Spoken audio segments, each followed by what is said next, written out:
there's a lot of things that happen that put that victory in jeopardy. But due to us playing as a team, we figured out a way to win. And it's hard to win. BYU's a heck of a football team. They're exactly who we thought they were. They're physical. They're mature. They don't make a lot of mistakes. They keep battling. For the 2-3 decades that I've been watching them, the one thing that I knew about them, just because of their makeup, is they never quit. They never quit. We used to show when they beat SMU, they were down by, in a bowl game a long time ago, they were down by about 30-some points, and they came back and they won. This is way back Jim McMahon days. I can talk about how much respect I have for their program now. So I knew they wouldn't quit, and we talked about it all day long, all week long, and sure enough, those guys kept playing. Now, made a lot of mistakes. Our field position continues to be a huge issue. Special teams are not carrying their weight right now. That will get addressed. We will focus hard on it. If I need to put starters out there, I will. We will address that. Third down defense was not good enough. Offensively, we have a chance to seal it, and I can't explain what happened. The one thing that happened at the end of the game is something that Tyler and our All-American center, Tyler, and our senior starting quarterback had miscommunication, and obviously that can never happen, but not in that situation, for sure not in that situation. So the good news is we can address all this stuff while we're sitting here at 3-0 and get some things corrected. We play a very similar team to the one that we just played next week. So we got to get a lot of these things corrected, special teams wise. We got to do a better job against what's going to be a very similar team in Kansas State. So with that, thanks for questions. Coach, when you kind of look at their passing numbers in the fourth quarter, it was kind of a classic case of the bend but don't break kind of situation. But when you kind of look at those numbers, people will say this or that. When you throw in the turnovers, the big things, is it kind of hard to point fingers at the secondary at all? Well, yeah. I mean, there's some pass rush things that didn't exist either. We got to get to the quarterback. We got to hold up. We started wearing down. Those guys are competitors. That Taysom Hill has been doing this for a decade at this level, and we knew he was going to continue to do that. The rapport that he's going to have with these receivers as you watch the rest of the season is going to continue to get better and better. He's got some new bodies out there. Those guys are trying to figure things out. This is week 4 for them, and they should be getting better at it. So it doesn't surprise us. Nothing really happened that surprised us. They're a good football team, and they're going to win a lot of games.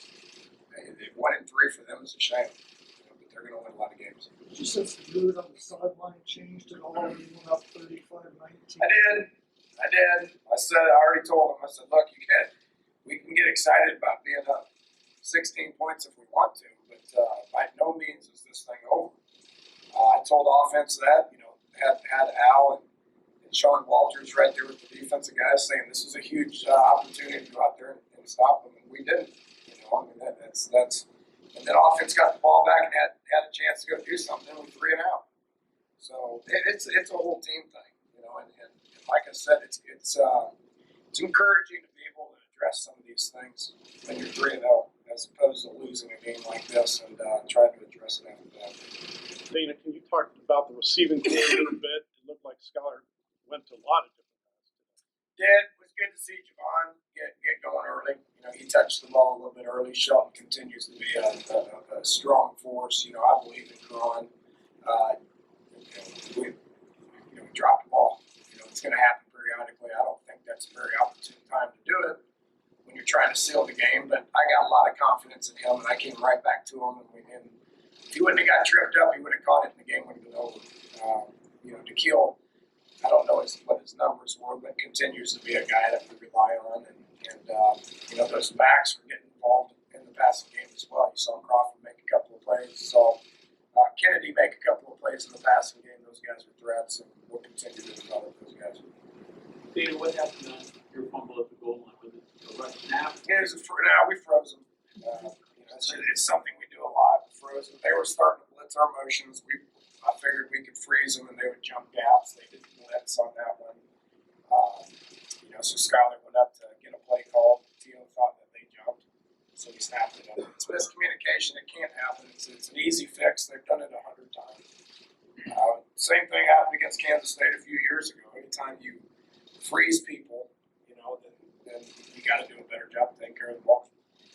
It's on me. I put the call in there. They know what they did wrong and they know how to fix it. For what it's worth, we did it down at the goal line the first drive. It worked. Yeah. We should have thrown a touchdown pass, but there was a collision up front. So it's something we've done a lot. The interception, the end that Nana got the hand in maybe as big as the actual interception itself was talking to how big that was. Clearly it was big. Clearly it was big. It sealed the game. I thought Nana went in there. He made a play in the backfield too. So we were in our nickel package, and he's one of the corners that goes in. 5th-year guy, been around here for a long time. He's about the only one that actually played here in 2012. So he's been around for a long time. It was good to see him make that play. And then get that tipped up ball that Reese was able to secure.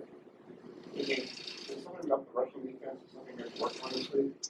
Yeah. 277 yards. Not good. That's not good. Not good. I don't know what the yards per play is, but we got some things that we got to work on. One of the things that we've done a decent job of is rushing defense, and we're good at it tonight. That back's good. Jamal Williams is the all-time leading BYU rusher. If he's not, he's awful close. He's a good player. He'll be playing for a while. We're going to face a lot of those guys, and we got to get better. Thoughts on the scouting performance overall and a pretty accurate day. Yeah, I thought it was good. I mean, I'm going to critique it, obviously, but completed a lot of passes. Did a great job early of putting the ball in play. I guess it's right at 75%, which is probably one of his better days. He forced that ball early. That was 100% on him. The interception. Managed the game. Did a good job in the run game. I thought he played really good. After Devon's really good start, did they do something, start shading a little bit to try to take some of those things away? Yeah, that's what coaches do. And we found other ways to be able to move the ball. Any updates on Adam Schuller going down in the second half? I don't know. We'll figure all that stuff out tomorrow. Can you get an explanation on the field goal at the end of the first half? Well, my word versus his. I think I'm right. I don't know. I had thought that it's in the rule book. There's got to be 3 seconds in order to clock it, and he disagrees with me. So that's something that we will look at. There is clearly 1 second. He made a judgment call. They looked at it and said there's 1 second. And I said, well, there's got to be 3. So we'll figure it out. I think I'm right, but he thinks he's right. So. What did he say? Did he say there anything about how many you have to have? He said as long as there's time on the clock, you can spike it. And I disagree. The clock thing. What I'm aware of is there needs to be 3. I know if I'm calling a play right there, I'm not clocking. Our guys have been taught this ruling was in effect about 3 years ago. So if we're under right there, we're snapping it, we're running the play. If there's 1 second right there, there's got to be. In order for me to clock it, there's got to be about 5 seconds up there by the time you take the snap and go down with it. Maybe I'm coaching wrong. I'll figure it out. Yeah, you mentioned that you sort of warned the guys when they were up ahead. Did you sense something on the sideline that maybe they were getting a little bit, hey, 35-19, this is looking good? Well, yeah, which is why I kind of threw a fit. Told everybody to stay ready. But I think we probably relaxed a little bit. But the game wasn't over. And, defensively, we got to get out there and stop them. If we give up a score, which we did, then offense got to go up there and they got to make up for it. That's a very inopportune time to 3 and out. So, shame on defense, shame on offense. It's a team thing. Okay, thanks, Coach.